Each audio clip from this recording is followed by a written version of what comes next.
going to start with my usual disclaimer. A lot of people, when they put together a talk or an event, they start with the question, what can I say that people will like and will like to hear and can agree with and go rah, rah, rah. I do the exact opposite.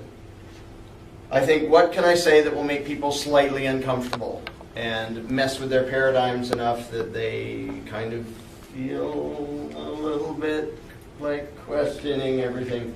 And there are lots and lots of things that most or all of us in this room could go rah, rah, rah about and agree, yay, freedom's good, and come up with a list of 8,000 things about the government that totally suck. But as fun as it may be to be among like-minded people and say the same things and agree and say, yay, we're right, everybody else is wrong, we don't really learn anything from that. We only learn when we're up against a different opinion. So I'm intentionally going to try to push the comfort zone. And I do this no matter who I'm talking to. I try to find out the general attitude of the group and what they believe and what they care about, and then mess with their heads a little bit. And if you decide I'm wrong, the worst case scenario is you get better at arguing your position against me. But I'm going to skip all the zillions of things that we could easily agree about and go right to things that make people uncomfortable. Here's a question. What are you willing to do to fix the world? We had a nice list of it up here. I can tell you what most people are willing to do to fix the world. Most people are willing to point at somebody else and say, your belief system is stupid, and what you advocate is destructive and immoral, and you're ruining the world. That's pretty much what most people in the world ever do to try to fix the world. Now, I'm not against that. I do a whole lot of that myself, telling other people how their belief systems are bogus and destructive. However, if that's all anybody ever does, including whoever really is the problem, nothing gets fixed.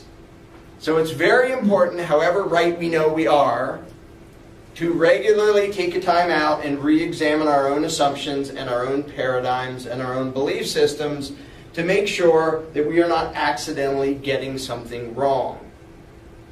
I'm going to suddenly fly into a tangent here. We just got a whole bunch of snow in Pennsylvania before I left on this trip. Our power was out for 4 days before I had to crawl out like a caveman and then drive to Arizona. And whenever it snows, there are some people in Pennsylvania who didn't grow up in Pennsylvania and don't know how to drive on snow and ice. And there's a particular road near where I live where everybody always flies into the ditch who doesn't know how to drive on ice. And my friend and I would, years ago, we would wait there knowing people are going to drive into that ditch, because they always do. And somebody will fly into the ditch and we'll say, okay, well, we're waiting here because we knew somebody would do that. We'll dig you out and we'll push this and push it. When we get you up on the road, do not hit the gas pedal. Whatever you do, don't hit the gas pedal. We get them up on the road, they hit the gas pedal, wheels spin, they slide sideways into the ditch. They are so used to thinking that the rules of a car are this. This tells it which way to go, and you have a go, and you have a stop, and that's it. 99% of the time, that's what you have. 1% of the time, you don't have a go pedal and a stop pedal. You have a spin around sideways pedal and a slide into a ditch pedal. But people get so stuck in their head that they will keep going into the ditch because they think, well, I'm aimed in the right direction. This makes me go forward. And it doesn't. It makes them slide into the ditch. If I ask this group or any group, liberal, conservative, moderate, people who don't even pay attention to politics, whatever, are you for freedom? Are you for truth and justice? Do you want the good guys to win? Every group will say yes. No group's going to say, no, we're the bad guys, because you need to have bad guys for the good guys to fight against. So we volunteer to be evil. Nobody says that. If you asked a group of actual terrorists, they would say, we are fighting for truth and justice. Because everybody inside their own head thinks that they're the good guy. Now, if everybody is the good guy and has good intentions, why do we have the results we have? If you go out in the street and say, the U.S. government as it is now, is this what you wanted? Nobody will say yes. They may say, well, I kind of like this, it's not done that well, but I really don't like that. Well, why is it that you can't find anybody who wanted what we have now? They might want pieces of it and wish those pieces were different and complain about other pieces. It's because they're all drivers in the snow and don't really know how reality works. The person who drives into the ditch, he's not stupid, and he's not evil. He's not trying to drive into the ditch. He's trying to drive up the road. And all the people who have worked and tried and campaigned and petitioned and done everything they could, every form of activism you can imagine, and driven the car of the nation into the ditch of tyranny over and over and over again, they didn't want it to go there. The Democrats don't want it there. The Republicans don't want it there. Moderates don't want it there. Libertarians don't want it there. Constitutionalists don't want it there. Nobody wants it there, but it goes there every time. If you look at a chart of government power, whether you measure it by spending or employees, or since before there was a constitution, there were very well-meaning groups trying to fight for liberty. And the entire time, government power increased and liberty went down. And every once in a while there was a temporary bump, but the pattern always continues. So why do we keep sliding into the ditch? It isn't because we're evil. It's not because we're trying to have what we have. It's because human beings in general do not understand the physics of politics. Just like drivers who don't know how to drive in the snow don't get that the stop and go pedals don't do that when you're on ice. So the talks I did across the country, and then the one I did in Arizona, and then the little groups along the way, my overall theme for this trip has been forgetting the lie. And my main point is this. So many people talk as if we need some intricate solution. And if you listen to CNN or the evening news, you'll hear these talking heads babbling on using the biggest words they can find to try to sound very learned and stuff, which gives the impression to everybody watching, wow, you know, these problems are so twisted and convoluted that obviously the solutions are going to have to come from some real geniuses who are really creative and understand all this and really well informed. That is not anywhere near true.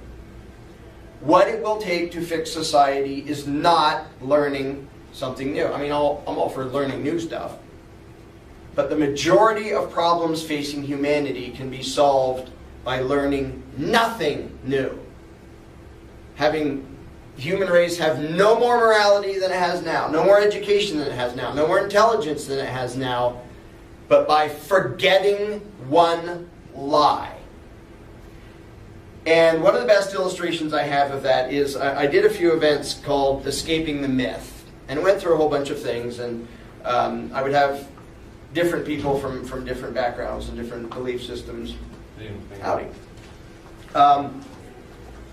And tonight, since we don't have 2 days to do this, I want to cover a couple things, a couple little mental exercises that I did in those groups.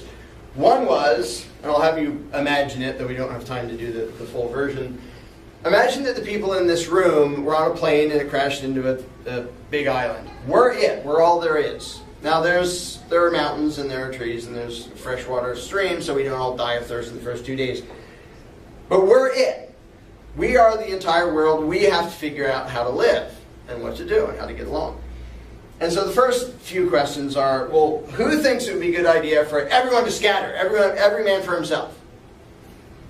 And I've yet to have anybody who thinks that's a good idea in any group of any, religious or political belief.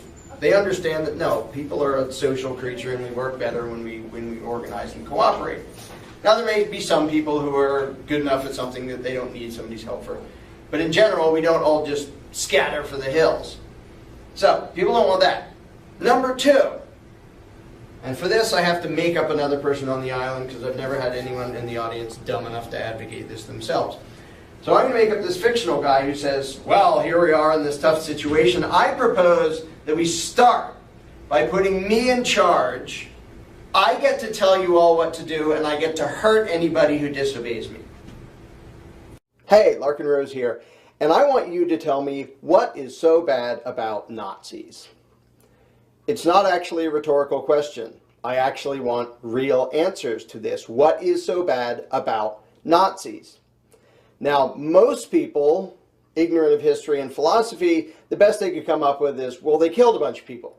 Yeah, and that's pretty bad. That's something they did.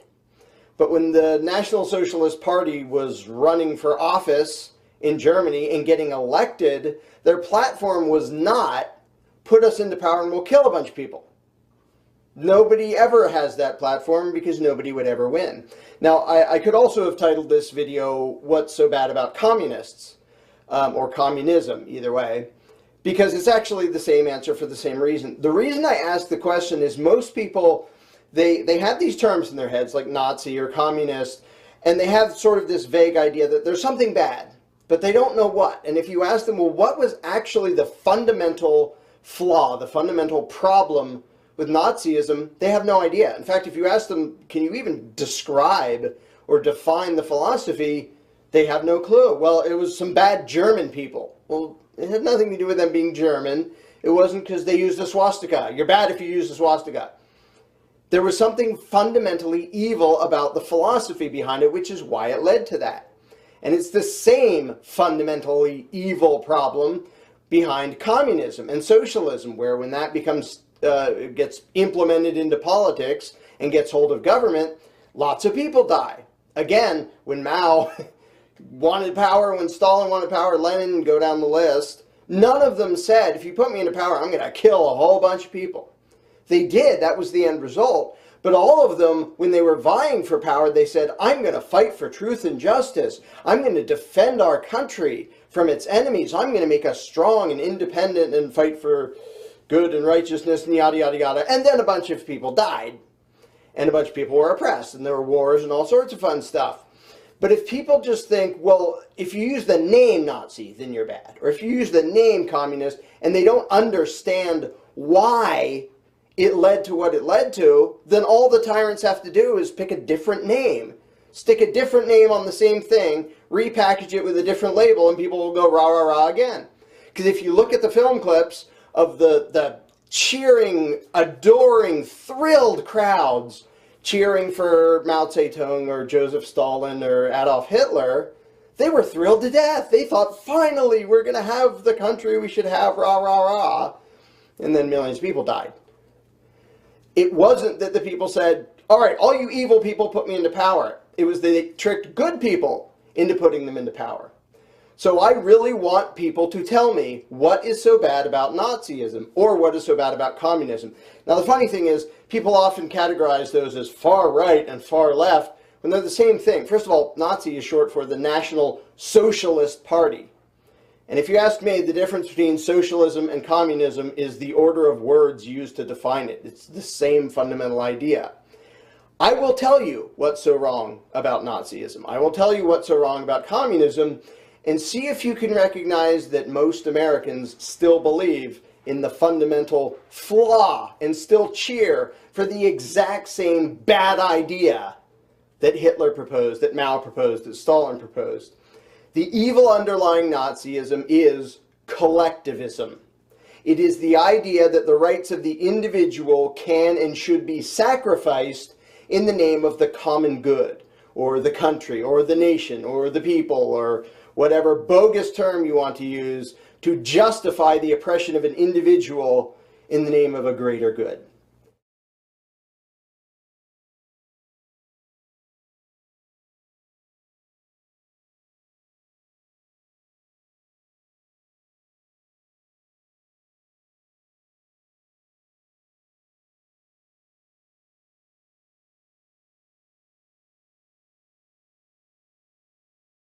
That was the evil behind Nazism.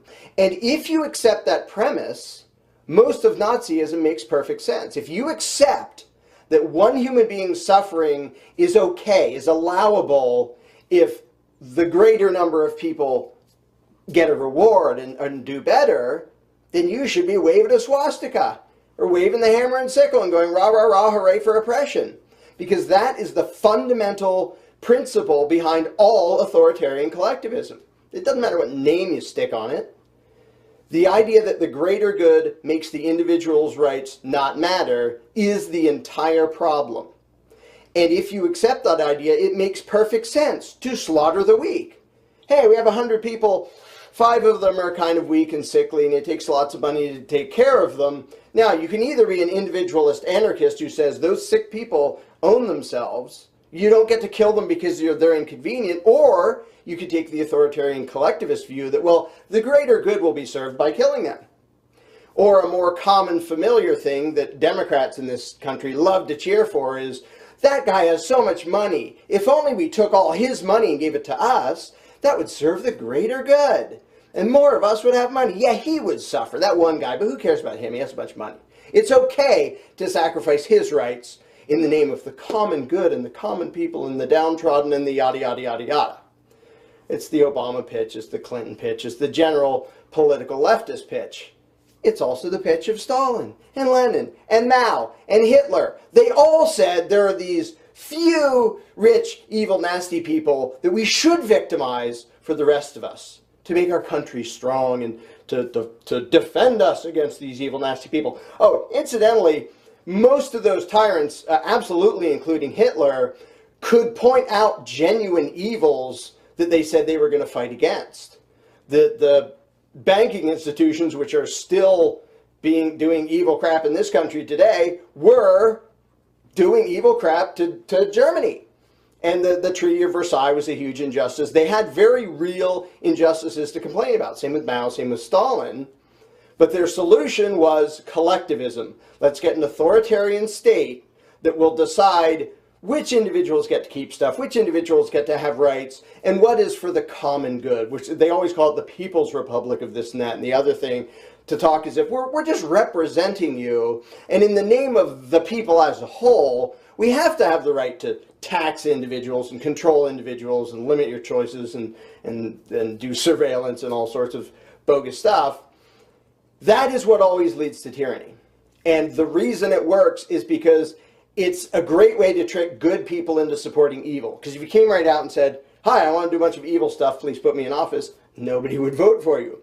But if you come out and say, I'm for the common good, the common man, the greater good of the most number of people, then people can feel good about putting tyrants into power, which has happened over and over and over again. So what's wrong with Nazism is the same thing that's wrong with communism and socialism and the United States Constitution.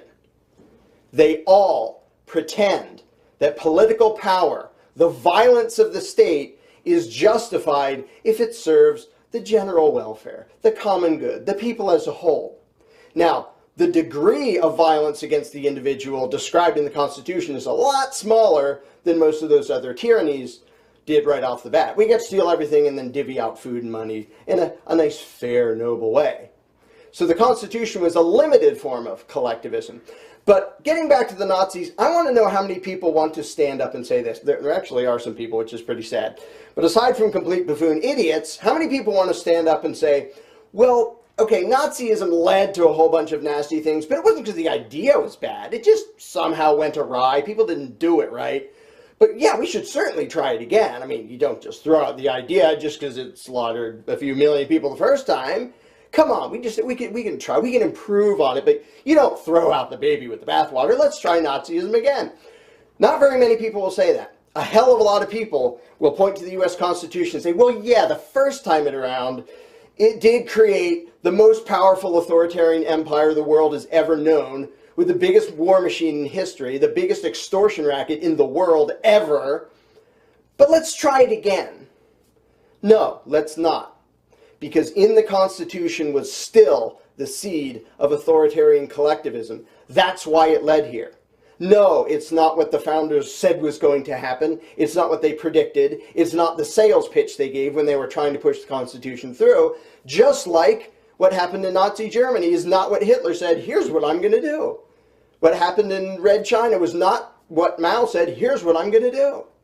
Soviet Russia, Stalin and Lenin did not say, we're going to oppress a hell of a lot of people, can we please have some power?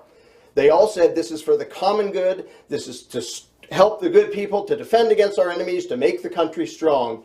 Exactly the rhetoric that every megalomaniac always uses, and the outcome is always the same. It can be different in degree, where it isn't 20 million people, it's only 1 million people murdered. It isn't this much extortion, it's that much extortion. But it is always the sacrifice of the individual in the name of collectivism. in the name of the common good and the collective. The problem is still there, and whether you call it Nazism or communism or a constitutional republic, it's always the same. Oh, by the way, on a final note, most Americans still don't know this, and I should admit I didn't know it until just a few years ago. Red China was a constitutional republic with a Bill of Rights. Soviet Union was a constitutional republic with a Bill of Rights. The Weimar Republic, which turned into Nazi Germany, was a democratic republican or constitutional republic with a Bill of Rights. North Korea, it's still a democratic constitutional republic with a Bill of Rights. So if you think a piece of paper saying, be nice to people, is going to stop the evil power of collectivism, the reason Nazism led to what it led to, the reason communism led to what it led to, if you really want to try that over and over again and say, don't worry, next time it won't do that, then you're exactly who I want, giving me an answer, what's so bad about Nazism? Because when you actually understand that, you'll realize the question is, what's so bad about the idea of government? Figure that out, and you'll stop advocating authoritarian collectivism of any flavor, and then we can stop having war and oppression.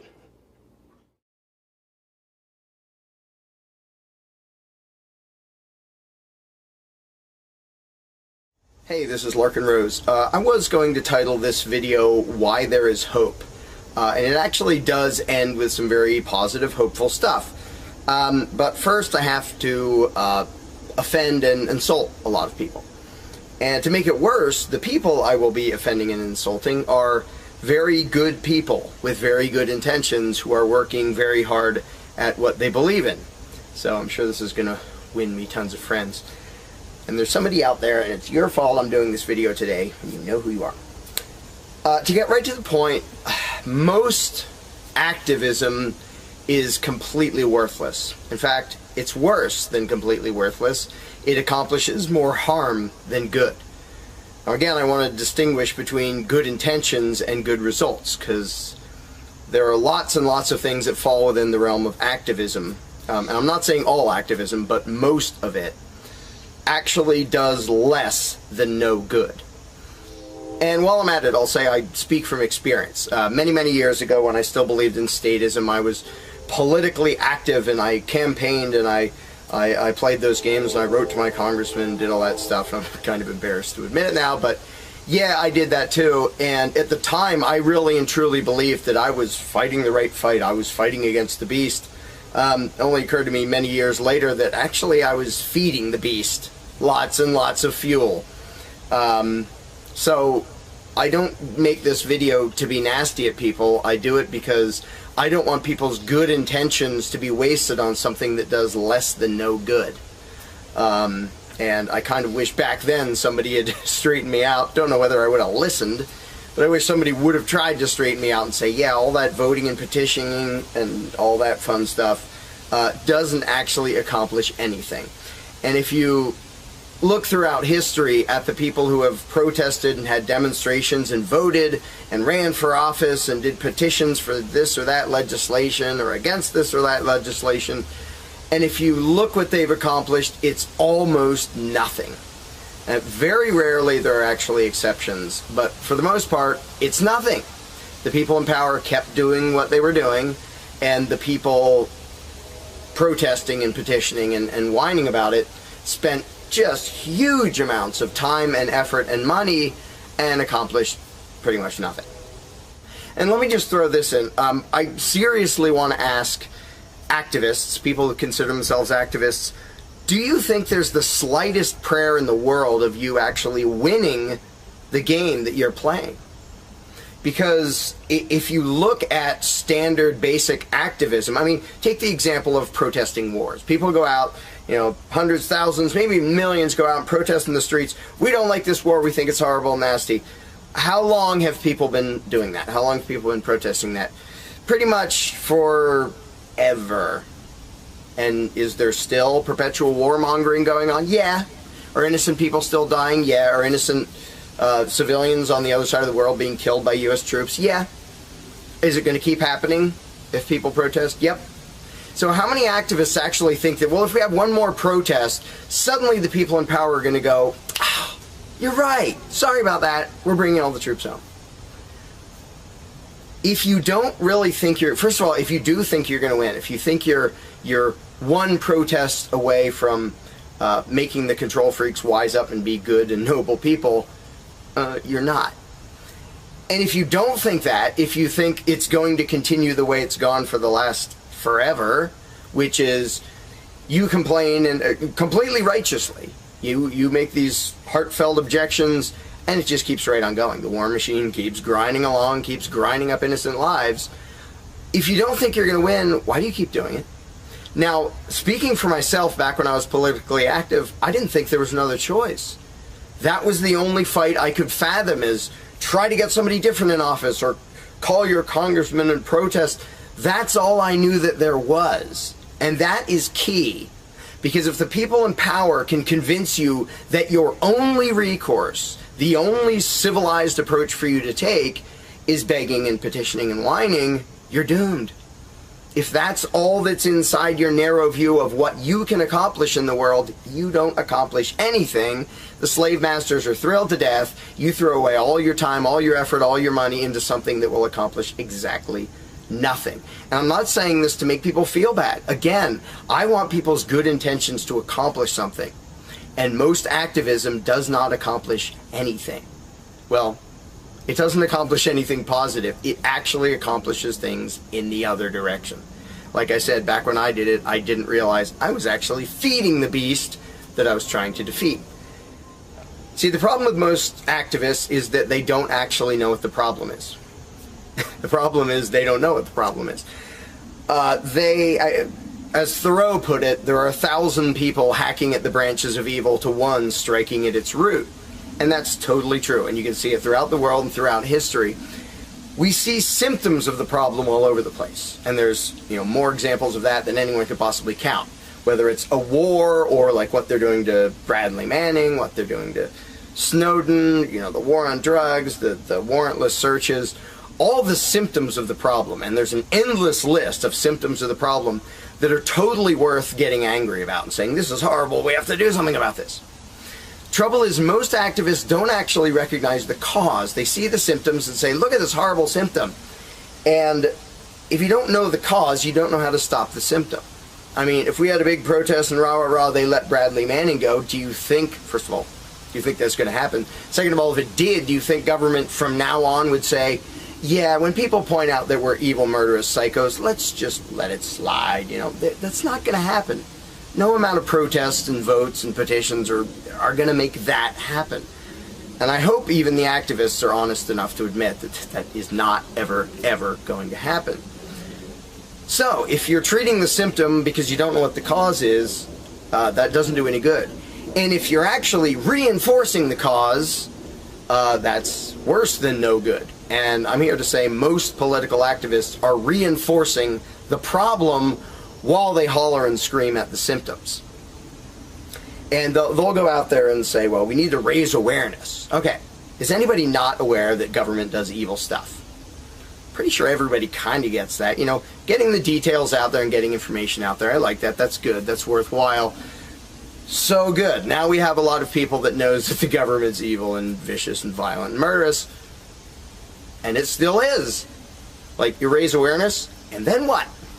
People are aware of it, okay? In some ways, maybe it would be better if they weren't. At least they could be happier while living as slaves. If the goal is to raise awareness and then nothing, that doesn't accomplish anything. And the thing I hear all the time, which, these people have really good intentions, and I hate to burst their bubble, but people say, this is our last chance to save the Republic. First of all, no. The Republic was doomed from the second the Constitution was written. Absolutely doomed. It was an authoritarian ruling class, theoretically limited. It was doomed to be here. And if you read what the Anti-Federalists wrote, they knew it. They predicted perfectly. They actually underestimated how drastically it would collapse into tyranny. But they knew it. The Republic was doomed the moment it began. But people talk as if this is our last chance. If we can just pass this thing or get the right person in office, we can save the Republic. One, no we can't. Two, no we shouldn't. Hell with the republic. Let it crash, let it burn. It should not exist. A republic is a ruling class. It is a parasitic gang of thugs and thieves. That's all a republic is. And I know there are lots of people who still adore the Constitution and think there's something magical and righteous about a republic. It's just a slightly different arrangement of how to be an evil, control freak, parasitic, immoral monster. It doesn't really make any difference. And if you don't believe me, if you want a few references to republics in history, democratic republics, representative democratic republics, try People's Republic of China, Union of Soviet Socialist Republics, Democratic People's Republic of Korea, meaning North Korea, the Weimar Republic, out of which the Nazi Empire grew. Does it seem like republics lead to happiness and peace and justice? So no, don't try to restore a republic. You're trying to restore the problem. Don't try to restore the problem. That doesn't freaking help. And again, this gets back to the fact that the activists don't understand what the problem is. They don't understand that authoritarianism is the problem. The problem is not and has never been who is on the throne. The problem is, and has always been, and will always be until people wake up, that there is a throne there to be on. And as long as the argument is what government should do, who should run it, what form it should take, you're just tinkering with the details and completely ignoring the heart of the problem, which is the belief in government and authoritarianism. So any activism that doesn't hit at that belief, that doesn't strike at that root, is worse than worthless. Not only does it treat symptoms that aren't going to change anyway, but it actually reinforces in the minds of all the listeners and viewers that that heart cannot be touched. That of course we need government. You know, I hear people, it's funny, I am anti-government. I'm 100% anti-government because government is inherently immoral and evil and destructive. The belief in it is the complete antithesis of humanity. So I'm completely anti-government. And I find it funny that other groups get accused of that who aren't. They just want a slightly different flavor of authoritarian ruling class. But those groups will then say, oh, we're not anti-government. We just want the right kind of, and I just think, oh, okay, so you're not pro-freedom. You're not pro-morality. You have no idea what the problem is and therefore no ability to fix it. And a lot of people say, well, we have common goals and we have a common enemy, so can't we just sort of ignore the little details of disagreement? This is not a detail of the disagreement. This is the only issue that matters. Do you own yourself or are you the property of a ruling class? I don't care if it's a limited ruling class. I don't care if it's a democratic ruling class. I don't care if it's a Republican ruling class. I don't care if it's a constitutional ruling class. If there's some beast that has the right to take your money and boss you around, it owns you. You're not free, you don't own yourself. And if you actually believe that, why do you ever imagine you will achieve freedom? You're not even free inside your own head.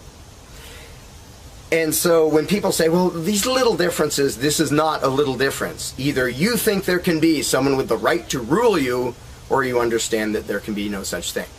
Or you understand the concepts of self-ownership and the non-aggression principle and what those logically lead to, which is legitimate government is a logical impossibility.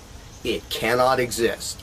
Not just it's really hard to maintain, it's theoretically and conceptually insane to think there can be a moral and righteous gang of thugs and thieves who bosses people around and takes their money. It just doesn't work philosophically or morally or logically. So to all those activists out there who are hacking at the symptoms, I feel your pain, but it isn't doing any good. If you don't even understand what the core problem is, you will do what protesters and activists around the world for hundreds of years have done, which is nothing. Bash your head against a brick wall, scream and holler, and accomplish nothing.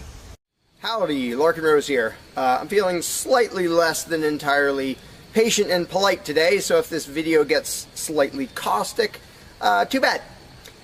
This video is for all the people who are constantly saying, well, if not for government, we couldn't have roads, or we couldn't have police, or nobody would care for the poor, or we wouldn't be protected, whether it's from local thugs or from from foreign invaders. We wouldn't have this, we wouldn't have that. So thank goodness we have government and taxes, because we wouldn't have any of those things. And the first way I'd respond to that is by pointing out the assumptions that underlie that complaint, that argument. Basically what people are saying, because let's be clear about what the terms mean, government is the people who boss everybody else around. And taxes are those people demanding money from us. So they basically tell us, hand over a whole bunch of money and we'll decide how to take care of you. We'll decide how to spend your money. If we don't like it, too bad, we don't really have a choice. Like, well, you can vote in a few years and maybe something will change, even though it totally won't. So that's what people are saying. Basically, if we didn't have a ruling class stealing our money and then supposedly spending it to protect us, how could we possibly have roads or anybody to protect us? The implication is that in this country, for example, 300 million people would just sit around thinking, oh, we can't do it. Without politicians and tax collectors, we can't have a road, we can't protect each other, and we can't... And it rests on this bizarre assumption that things that almost everybody wants, they wouldn't do anything to make happen unless there were politicians forcing us to give them money so they can make it happen. And so an example I like to use is, let's apply the same argument to food, because food is pretty darn important. I think everybody can agree. Let's apply the same argument that statists use about the roads or caring for the poor or protection or anything like that. The argument would go like this. Now, in the context of food, listen how idiotic this is. If we don't have government demanding money from all of us under the threat of caging us, and that's what taxation is, here's the money you have to give us, here's the nasty things we do to you if you don't. If that didn't happen so that they could build a big food production and distribution system and feed us, well, we'd all starve. We'd all just sit around saying, gosh, I wish we had food, but no politicians and tax collectors. We're just going to sit around and starve to death. Now, in this country, nobody would believe something that stupid, because all you have to do is go to a supermarket and see a perfect example of really efficient, organized cooperation that nobody is forced to do. There is no, if you're going to make the argument that people make about roads and protection and all that, you'd say, well, nobody is forced to make any food for anybody in this country. How do you know everyone's just going to say, well, it's not my job, and we'll all starve to death? There's no guarantee. There's no master plan guaranteeing that we'll all have food. So obviously we're all going to starve if we don't have an authoritarian government stealing our money and then making food and giving it to us. Because golly gee, we couldn't possibly do it voluntarily ourselves. Again, in this country, nobody makes that argument because they see it happening voluntarily. Nobody involved is forced to do that. Nobody is forced to make you a single bite of food. There is no guarantee at all from anybody. And yet, Americans are, by and large, hugely overweight. Obviously, we don't have a lack of food. We might have a lack of healthy food. But obviously, we see that example, oh, we can handle that. Voluntarily, mutual cooperation, that's fine for food, but for some reason, it's not okay, and we can't even fathom the idea of the exact same thing handling roads, or handling protecting us, or other things that almost everybody wants. So in the question is this bizarre assumption that everybody will sit around really, really, really wanting something, but because there aren't politicians bossing us around and stealing our money, well, how could we possibly do it? And one of the most common things is, who will build the roads? Which is amazingly stupid to me. Just amazingly stupid. I have here in my pocket a little tiny thing. With this little tiny thing, I can be most places in this country and call people all over the world. And I own it myself. I'm not anywhere near rich these days, but I own one. Almost everybody I know has one of these. A little thing that can fit in your pocket, and just on a whim, you can open it and talk to somebody who's on the other side of the planet. And there was no coercion. Nobody forced anybody to make one of these. This is the result of voluntary cooperation. And that's it. Free trade. Organization, yeah, good. Cooperation, yeah, good. Coercion, which is what government is, and taxation, which is theft, didn't need that to do this. So what these people are telling me, oh, we wouldn't have roads if we didn't have government, is that somehow free individuals, relatively free, interacting voluntarily can make it so I can talk to almost anybody in the world on a little thing that fits in my pocket on a budget that is not a very good budget at the moment, but I still have one of these. That freedom, not authoritarianism, can supply me with this, but freedom cannot achieve a flat place. Because that's what a road is. It's a flat place. From here to there, because we have these machines that take us from here to there. By the way, we don't have those machines because of government. We have those machines because of free enterprise and voluntary interaction and cooperation. The idea that freedom can make a car but can't make a flat place is just idiotic. You really think we can't make a flat place? And so I ask people, and they say, well, we'll build roads. Are you really telling me that you really and truly think that if government fell off the face of the earth, 300 million people in this country, 7 billion if you want to include the whole planet, would sit around in their houses thinking, golly, I wish I could go visit Fred, but I can't because there's not a flat thing for me to him, and I don't know how to do it. And the other 300 million or 7 billion people, we can't possibly do it because there aren't any politicians and tax collectors. If they were here, we could do it. If they were here to boss us around and steal our money and really inefficiently build a flat place, then we'd be set. Then I'd be comfortable and I could be confident that I could get places. I could visit Fred, I could go shopping, but now we're all going to sit in our houses wishing we could go to the corner store, but we can't because, golly, how could we possibly make a flat place from here to there? We can make these, where you can talk to anybody in the world. We can make machines that you drive around in, but no, we couldn't possibly make a flat place. And when people say, well, who will build the roads? The first answer is the same damn people who do it now. Politicians and tax collectors don't build the friggin' roads. Have you ever seen one out there? No, you haven't. They steal our money, waste most of it, do all their corrupt games, and then they pay other people. Here's an idea. How about if we pay those other people who actually build the stinking road? And the fact that that doesn't occur to people is a great indication of how well indoctrinated people are by the rulers who will perpetually tell us, you can't organize anything, you can't achieve anything, you can't do anything unless we are here to force it on you. And it's, again, there are a zillion examples, whether it's caring for the poor or protection or roads, obviously, where most of the population will say, I'm really concerned that poor people won't be taken care of, which means most of the population wants people in need to be taken care of. And if we didn't have politicians stealing our money, how would it happen? Here's an idea. Take some money out of your pocket and give it to one of the people that you think needs help. Why would you not comprehend that, but you would comprehend some guy 1,000 miles away passing a law to send an armed thug to take your money, to waste 90% of it, and then give a little bit to somebody who may just be defrauding the system or may actually need it? And the amount of indoctrination required to make people even ask these questions of how could we possibly do this without government?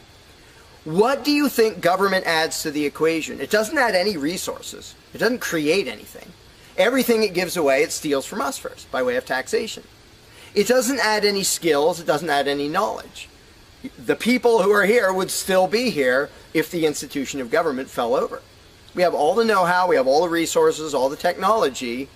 The only thing it adds is one group that's imagined to have the right to violently assault and control and extort everybody else. So what the question really means is, how could we have a road, or how could I help that poor, or how could that poor person be helped, or how would anybody protect us if there wasn't a gang of thugs with permission to violently control and rob us? And when you recognize that that is literally what the question means, you already see how utterly idiotic it is. And it's completely the result of authoritarian statist indoctrination. Nobody would come up with that on their own.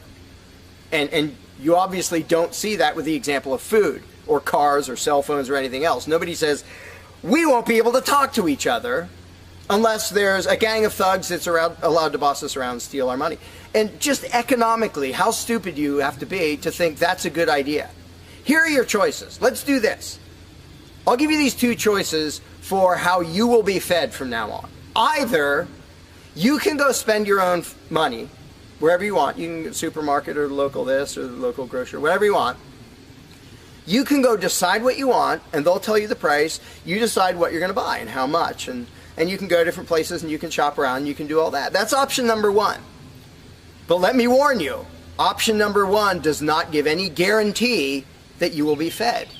There's no master plan forcing people to feed you. So, oh my gosh, you better be really scared of that option, despite the fact that you can do it day after day and it works really darn well and feeds pretty much not only this country, but with a massive surplus. So that's option number one that apparently statists are scared of. Option number two is politicians will take as much money of yours as they decide to take. Then they will decide what, if anything, they will buy with that money in terms of food to give to you, to feed you. Do you really think that will serve you better, that will feed you better? Yeah, I'm much more comfortable that I'll have I'll be fed, I'll be secure, everything will be okay if a gang of thugs who doesn't really care about me steals my money and then decides what, if anything, to give me back from what they stole. But that is implied in the question, whatever you put in the blank. How are we going to have blank if not for government? What you're saying is, how can we, the people who really want roads and food and cell phones and protection and all the things that almost everybody wants, how can we possibly have that unless we give someone permission to steal our money and boss us around and then decide what they're going to give us? And the same thing applies no matter what you put in the blank. How will we possibly do blank without government?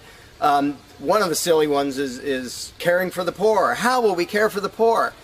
Think of what that means. Like when more than half the country votes for a party to take care of the poor, it's more than half of the country saying, we're really concerned and we want to make sure that the less fortunate are taken care of, but we don't believe that normal people acting in freedom will take care of them. Well, if the people didn't care about the poor, they wouldn't win the election. By definition, if you vote for a welfare state, you're an idiot. Because either people are heartless bastards and you're going to lose, or people are compassionate and giving and you don't need to win. Just give them your stinking money. But people play the game, and that's the Democratic Party lives off of the idiotic notion that you're all so heartless that you should vote for us to steal your money to give to the poor.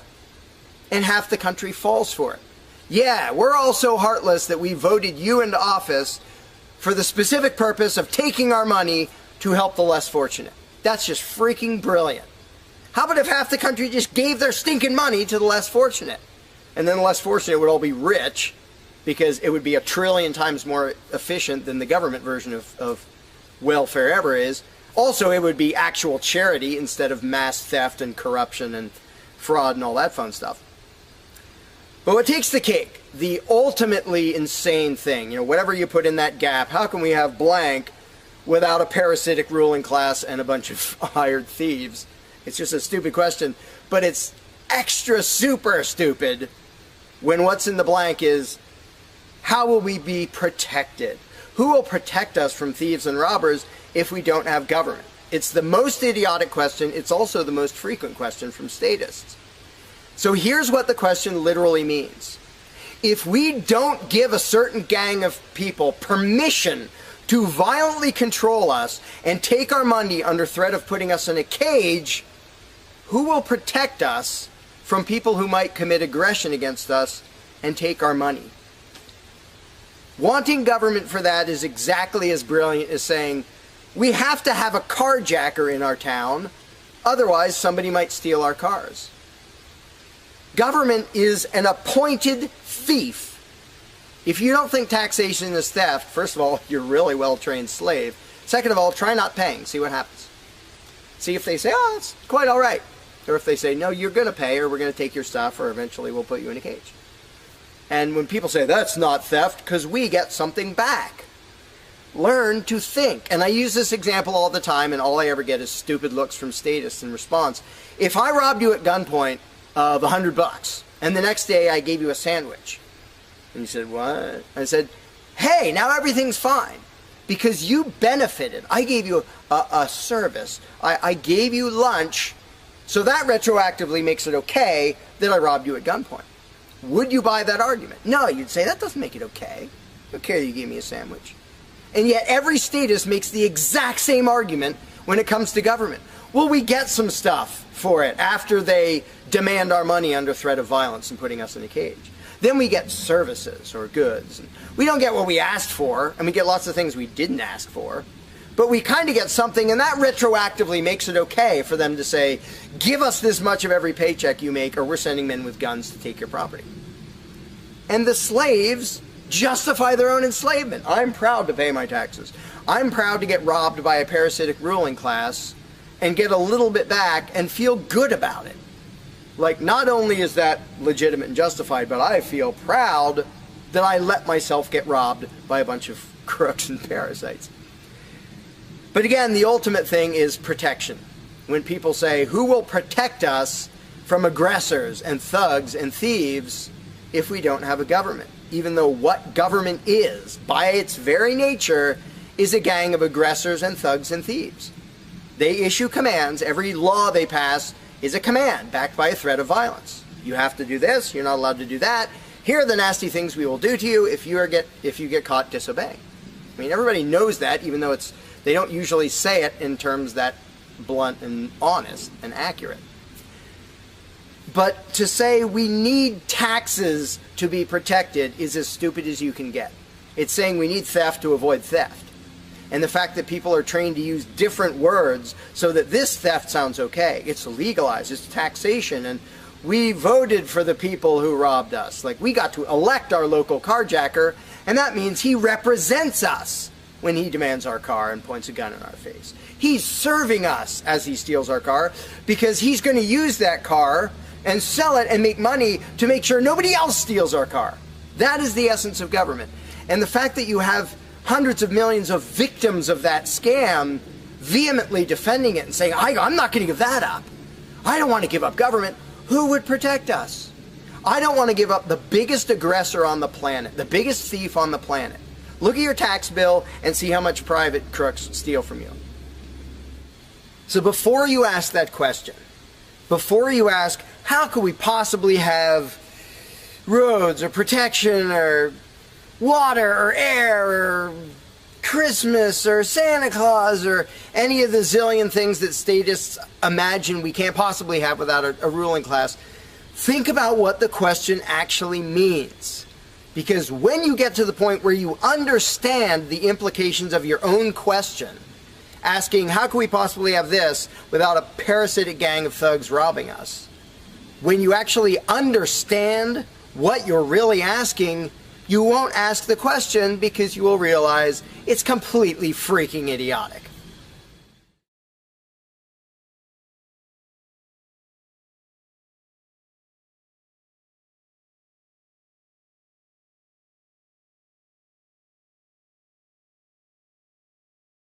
Hey YouTube, what's going on? So in my previous video, Anti-Discrimination Laws Are Stupid, I discussed how business owners should be free to voluntarily choose who they do and don't conduct business with.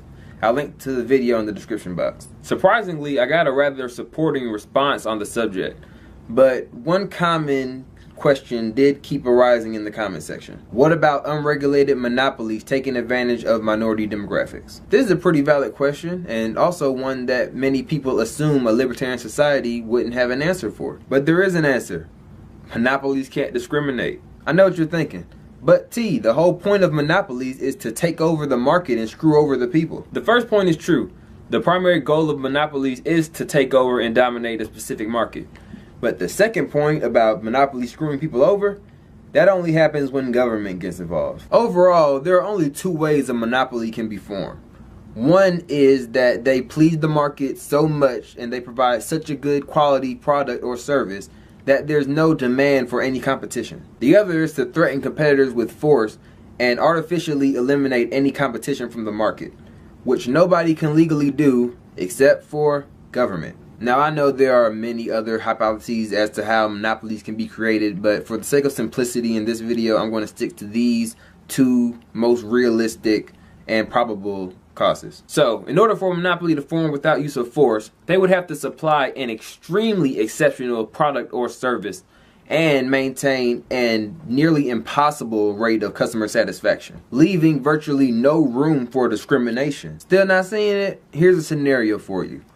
A new grocery store chain opens up in X-Town, and it's called A-Mart. Let's envision that A-Mart had a diabolical plan to dominate the entire grocery market of X-Town. They would have to supply a product or service that meets every single need of every single citizen of X-Town. If A-Mart decided to one day implement a new rule that says black people of X-Town can't use shopping carts, or they have to use boxes, or more extremely, black people of X-Town can't shop at A-Mart at all, A-Mart would no longer be able to dominate the market because the needs of a valuable demographic is not being satisfied. This leaves room for a new competitor, B-Mart, to swoop in and supply black customers with the desired needs that A-Mart decided that they just wouldn't give. Basically, if you're not able to make every single customer happy, then you're not going to be able to maintain a monopoly. But in certain cases, a business would be able to discriminate and the customers might be able to deal with it. Say if A-Mart made a new rule that indirectly targeted black customers that read,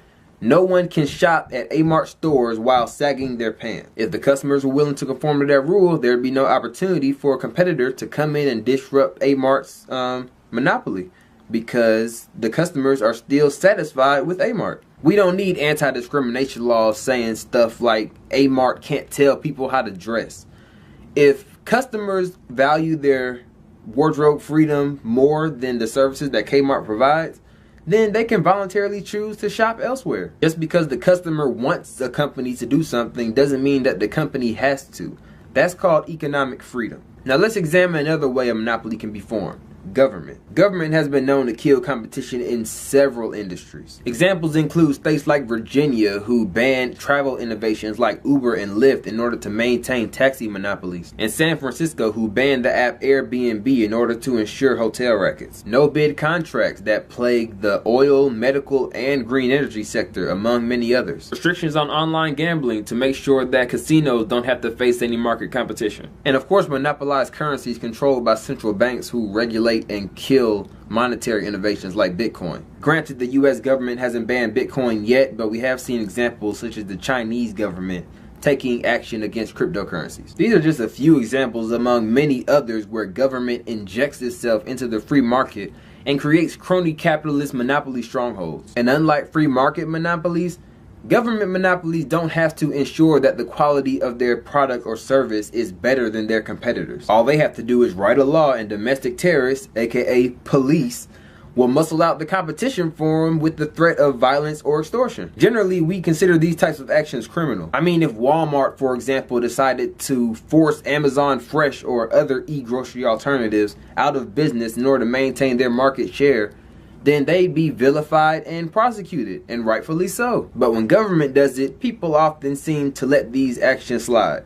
Partially because politicians will often claim that these regulations and bans are for your safety, when in reality anybody with a little bit of common sense can see that it's motivated by special interests and corrupt incentives. But that's why a free market economy is the best way to prevent the formation of these crony capitalistic monopolies, which can exploit the public and muscle out competition without consequence. Realistically speaking, it's probably more likely that you'd win the lottery than it is for a business to monopolize any market in a free economy. But if by some insane miracle a business is perfect enough to form a natural monopoly, chances are the customer satisfaction rate would be so high you wouldn't even be complaining about it. Hope that answered any questions about how a libertarian society would handle monopolies exploiting the general public. If you enjoyed this video, be sure to check out some of my other videos and leave any feedback in the comment section below. Final word, get guns out of business and let voluntary interactions do what they do best.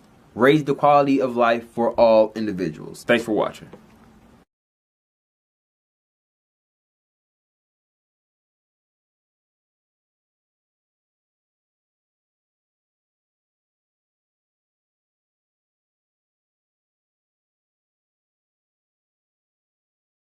This system is based on 3 steps.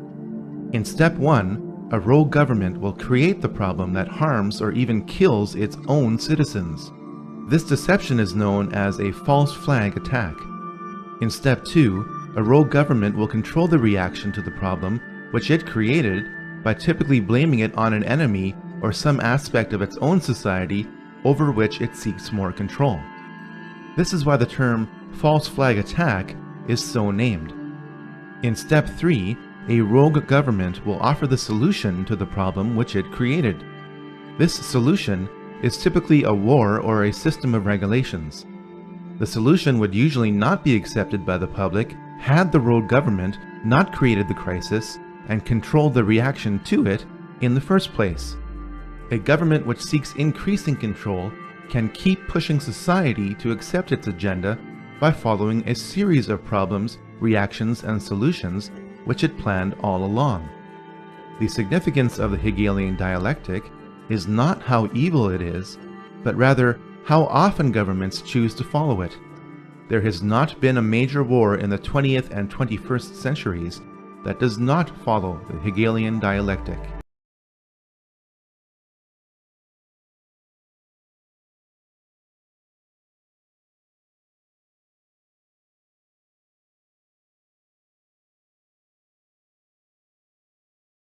Mr. President, earlier this year you told us you had ordered your administration to cease and desist on payments to journalists to promote your agenda. You cited the need for ethical concerns and the need for a bright line between the press and the government. Your administration continues to make the use of video news releases, which are prepackaged news stories sent to television stations, fully aware that some or many of these stations will air them without any disclaimer that they are produced by the government.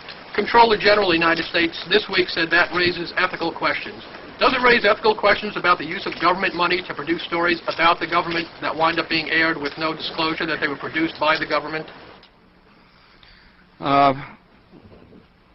There is a Justice Department opinion that says these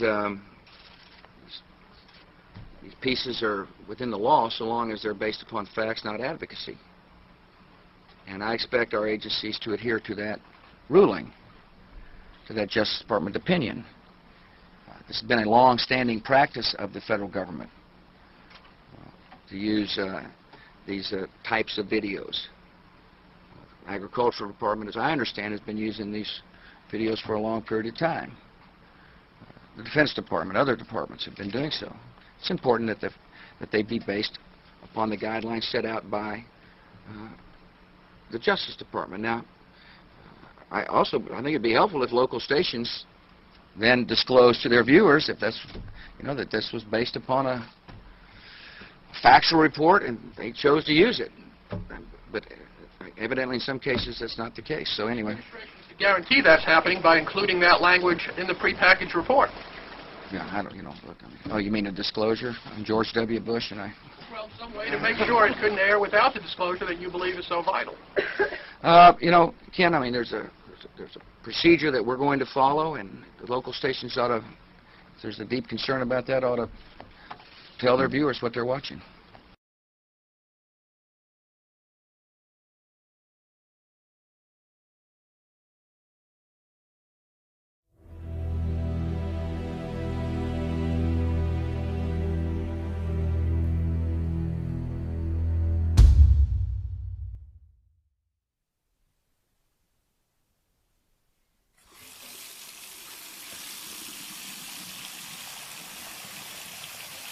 In 1946, Oscar Ewing, a Wall Street attorney and former counsel to the Aluminum Company of America, now known as Alcoa, was appointed by President Truman to head the Federal Security Agency and was put in charge of the U.S. Public Health Services. He was accused of being placed in a highly paid position by Alcoa to promote water fluoridation.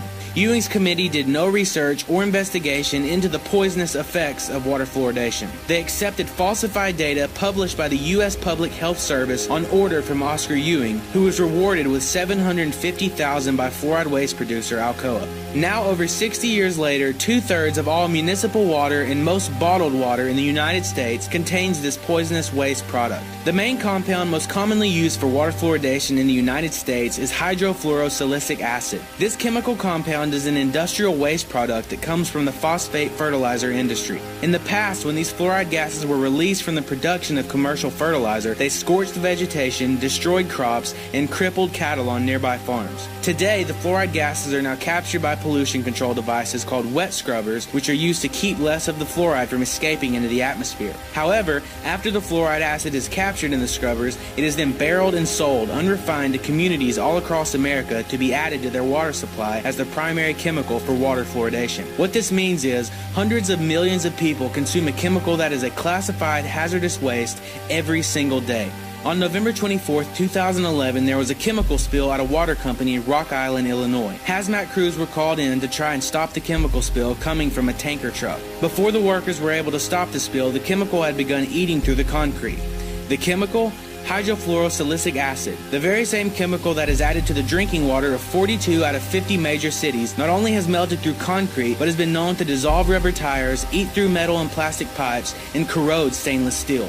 In 2011, at the University College of Sciences at Osmania University in India, rats were given fluoride for a period of 60 days. This resulted in neurodegenerative changes and morphological alterations in the hippocampus and cerebellum areas of the brain, as well as the spinal cord and sciatic nerve. 18 human studies from China, India, Iran, Mexico, and a recent study out of Harvard have found that elevated levels of fluoride exposure are associated with IQ deficits in children, along with substantial evidence of developmental neurotoxicity. Studies also suggest that fluoride causes unscheduled DNA synthesis, sister chromatid exchanges, and mutagenic effects on cells. This means there is an increase in cancer after the ingestion of fluoride. Dr. Dean Burke, the Chief Chemist Emeritus of the U.S. National Cancer Institute, stated that fluoride causes more human cancer deaths and causes it faster than any other known chemical. Fluoride also makes up 94% of the drug Prozac, a selective serotonin reuptake inhibitor that has been a drug used by almost every single mass murderer involved in school shootings. Go look on your tube of toothpaste. It instructs you to contact poison control if you swallow more than a pea-sized amount. Have we gone insane? Do none of us care that we are being poisoned and flooded with cancers? Could this all be done on purpose?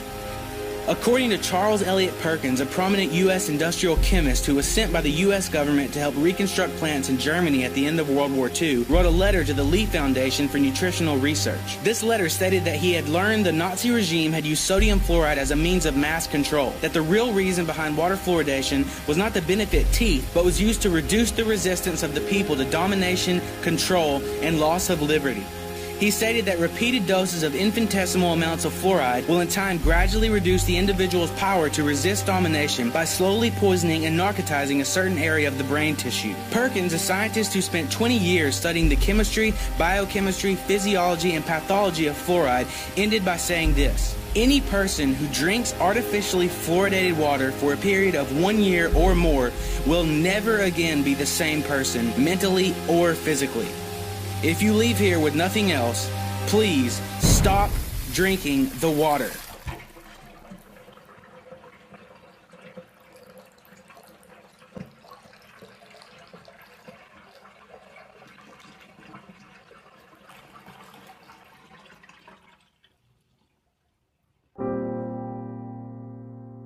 You cannot begin to imagine in how many ways the world is the opposite of what you have been taught to believe.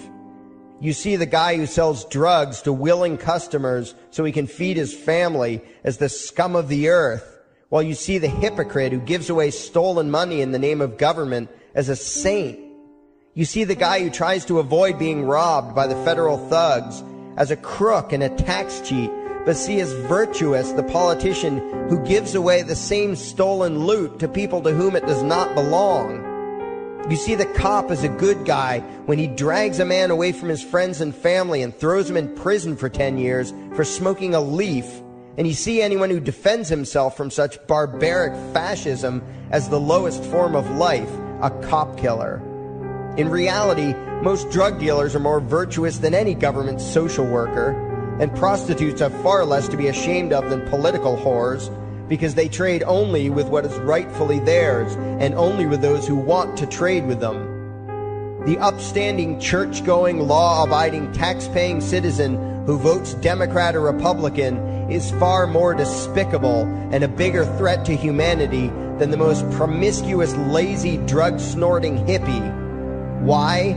because the hippie is willing to let others be free and the voter is not. The damage done to society by bad habits and loose morality is nothing compared to the damage done to society by the self-righteous violence committed in the name of the state. You imagine yourselves to be charitable and tolerant when you are nothing of the sort. Even the Nazis had table manners and proper etiquette when they weren't killing people. You think you're good people because you say please and thank you? You think sitting in that big building on Sunday makes you noble and righteous? The difference between you and a common thief is that the thief has the honesty to commit the crime himself, while you whine for government to do your stealing for you. The difference between you and the street thug is that the thug is open about the violence he commits, while you let others forcibly control your neighbors on your behalf. You advocate theft, harassment, assault, and even murder, but accept no responsibility for doing so. You old folks want the government to steal from your kids so you can get your monthly check. You parents want all your neighbors to be robbed to pay for your kids' schooling. You all vote for whichever crook promises to steal money from other people to pay for what you want. You demand that those people who engage in behaviors you don't approve of be dragged off and locked up, but feel no guilt for the countless lives your whims have destroyed. You even call the government thugs your representatives, and yet you never take responsibility for the evil they commit. You proudly support the troops as they kill whomever the liars in D.C. tell them to kill, and you feel good about it.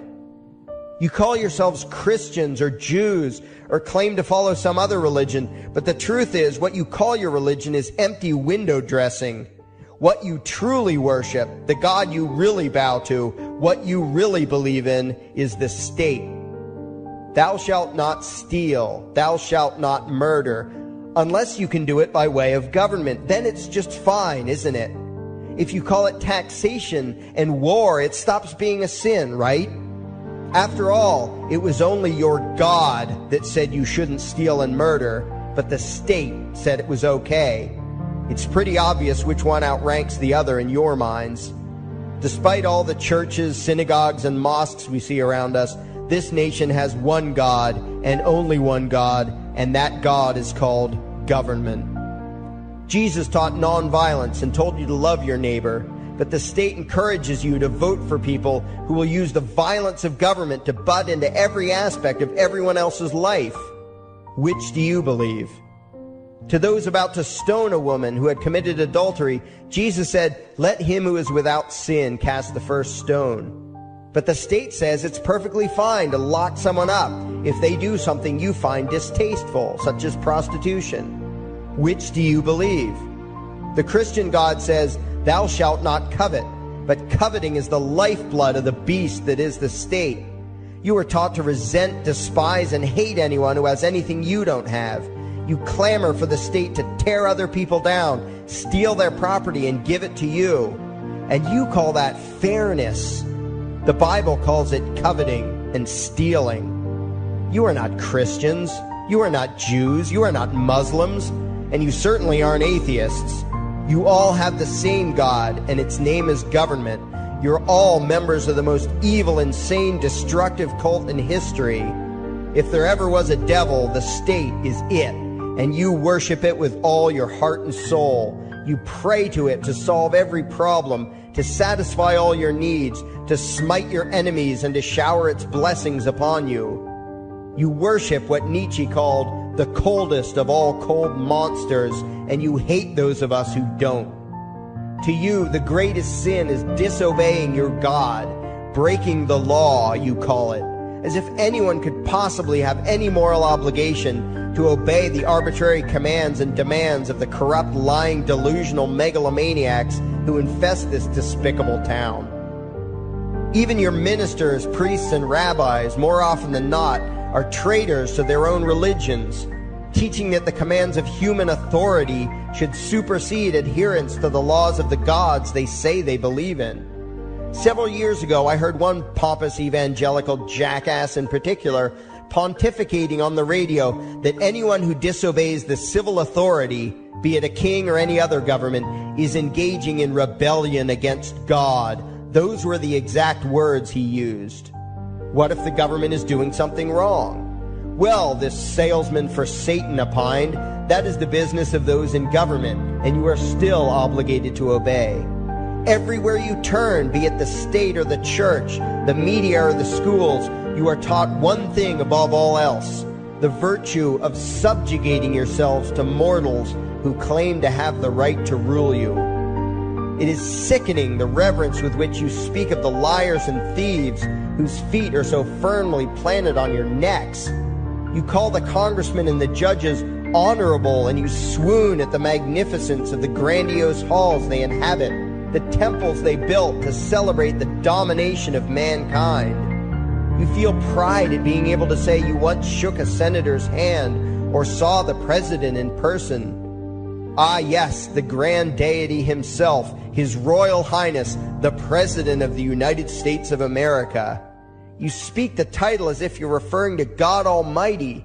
The vocabulary has changed a bit, but your mindset is no different from that of the groveling peasants of old who bowed low, faces in the dirt, with a feeling of unworthiness and humility when in the presence of whatever narcissist had declared himself to be their rightful lord and master. The truth of the matter, back then and today, is that these parasites who call themselves leaders are not superior beings. They are not great men and women. They are not honorable. They're not even average. The people who earn an honest living, from sophisticated millionaire entrepreneurs to illiterate day laborers doing the most menial tasks you can imagine, those people deserve your respect. Those people you should treat with courtesy and civility. But the frauds who claim the right to rule you and demand your subservience and obedience, they deserve only your scorn and contempt. Those who seek so-called high office are the lowest of the low. They may dress better, have larger vocabularies, and do a better job of planning out and executing their schemes, but they are no better than pickpockets, muggers, and carjackers. In fact, they are worse, because they don't want to rob you of just your possessions. They want to rob you of your very humanity, deprive you of your free will, by slowly leeching away your ability to think, to judge, to act, reducing you to slaves in both body and mind. And still you persist in calling them leaders. Leaders? Where is it that you think you're going exactly that would require you to have a leader? If you just live your own life and mind your own damn business, exercising your own talents, pursuing your own dreams, striving to be what you believe you should be, what possible use would you have for a leader? Do you ever actually think about the words that you hear, the words that you repeat? You parrot oxymoronic terms such as the leader of the free world, even pretending for a moment that there is some huge journey or some giant battle that everyone in the entire nation is undertaking together that would require a leader. Why would you ever think, even for a moment, that the crooks that infest this town are the sort of people you should listen to or emulate or follow anywhere? Somewhere inside your mostly dormant brains, you know full well that politicians are all corrupt liars and thieves, opportunistic con men, exploiters, and fearmongers. You know all this, and yet you still speak as if you are the ones who are the stupid, vicious animals, while the politicians are the great, wise role models, teachers, and leaders without whom civilization could not exist. You think these crooks are the ones who make civilization possible? What belief could be more absurd? Yet when they do their pseudo-religious rituals, deciding how to control you this week, you still call it law, and continue to treat their arbitrary demands as if they were moral decrees from the gods that no decent person would ever consider disobeying. You have become so thoroughly indoctrinated into the cult of state worship that you are truly shocked when the occasional sane person states the bleeding obvious. The mere fact that the political crooks wrote something down and declared their threats to be law does not mean that any human being anywhere has the slightest moral obligation to obey. Every moment of every day, in every location and every situation, you have a moral obligation to do what you deem to be right. not what some delusional bloated windbag says is legal. And that requires you to first determine right and wrong for yourself, a responsibility you spend much time and effort trying to dodge. You proclaim how proud you are to be law-abiding citizens and express your utter contempt for anyone who considers himself above your so-called laws, laws that are nothing more than the selfish whims of tyrants and thieves. The word crime once meant an act harmful to another person. Now it means disobedience to any one of the myriad of arbitrary commands coming from a parasitical criminal class. To you, the term crime is nearly synonymous with the word sin, implying that the ones whose commands are being disobeyed must be something akin to gods, when in truth they are more akin to leeches. The very phrase, taking the law into your own hands, perfectly expresses what a sacrilege it is in your eyes for a mere human being to take upon himself the responsibility to judge right from wrong and to act accordingly, instead of doing what you do, unthinkingly obeying whatever capricious commands this cesspool of maggots spews forth. You glorify this criminal class as lawmakers and believe that no one is lower than a lawbreaker, someone who would dare disobey the politicians. Likewise, you speak with pious reverence of law enforcers, those who forcibly impose the politicians' every whim upon the rest of us. When the state uses violence, you imagine it to be inherently righteous and just, and if anyone resists, they are, in your eyes, contemptible lowlifes, lawless terrorist criminals. Like the lawless terrorist criminals who helped slaves escape the plantations. Like the lawless terrorist criminals who helped Jews escape the killing machine of the Third Reich. Like the lawless terrorist criminals who were crushed to death under the tanks of the Red Chinese government in Tiananmen Square.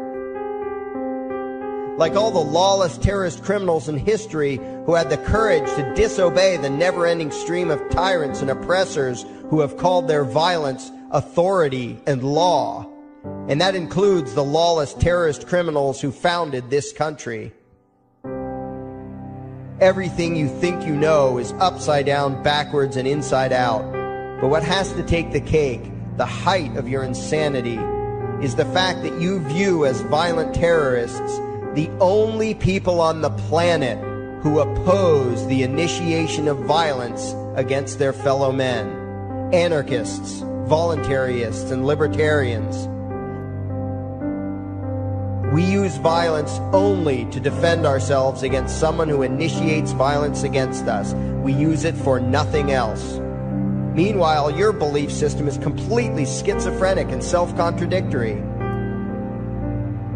On the one hand, you teach the young slaves that violence is never the answer.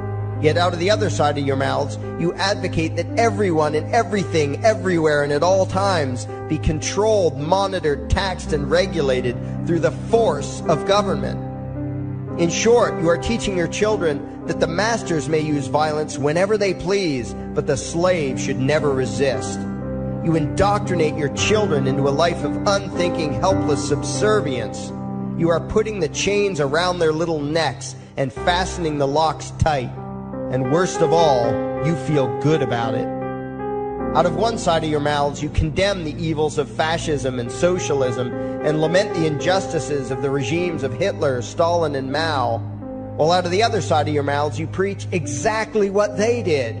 The worship of the collective, the subjugation of every individual to that evil insanity that wears the deceptive label, the common good. You babble on and on about diversity and open-mindedness, and then beg your masters to regulate and control every aspect of everyone's lives, creating a giant herd of unthinking conformist drones. You wear different clothes and have different hairstyles, and you think that makes you different. Yet all your minds are enslaved to the same club of masters and controllers. You think what they tell you to think and do what they tell you to do while imagining yourselves to be progressive, thinking, and enlightened. From your position of relative comfort and safety, you now condemn the evils of other lands and other times, while turning a blind eye to the injustices happening right in front of you. You tell yourself that had you lived in those other places, in those other times, you would have been among those who stood up against oppression and defended the downtrodden. But that is a lie. You would have been right there with the rest of the flock of well-trained sheep, loudly demanding that the slaves be beaten, that the witches be burned, that the nonconformists and rebels be destroyed. How do I know this? Because that is exactly what you are doing today. Today's injustices and oppressions are fashionable and popular, and those who resist them, you tell yourselves, are just malcontents and freaks, people whose rights don't matter, people who deserve to be crushed under the boot of authority. Isn't that right? You bunch of spineless, unthinking hypocrites, look in the mirror. Take a good look at what you imagine to be righteous and kind. You are the devil's plaything. The crowds of thousands wildly applauding the speeches of Adolf Hitler, that was you. The mob demanding that Jesus Christ be nailed to the cross, that was you. The white invaders who celebrated the wholesale slaughter of those godless redskins, that was you. The throngs filling the Colosseum, applauding as the Christians were fed to the lions, that was you. Throughout history, the perpetual suffering and injustice occurring on an incomprehensible scale, it was all because of people just like you. The well-trained, thoroughly indoctrinated conformists, the people who do as they're told, who proudly bow to their masters, who follow the crowd, believing what everyone else believes and thinking whatever authority tells them to think. That is you. And your ignorance is not because the truth is not available to you. There have been radicals preaching it for thousands of years. No, you are ignorant because you shun the truth with all your heart and soul. You close your eyes and run away when a hint of reality lands in front of you. You condemn as extremists and fringe kooks those who try to show you the chains you wear because you don't want to be free. You don't even want to be human. Responsibility and reality scare the hell out of you, so you cling tightly to your own enslavement and lash out at any who seek to free you from it.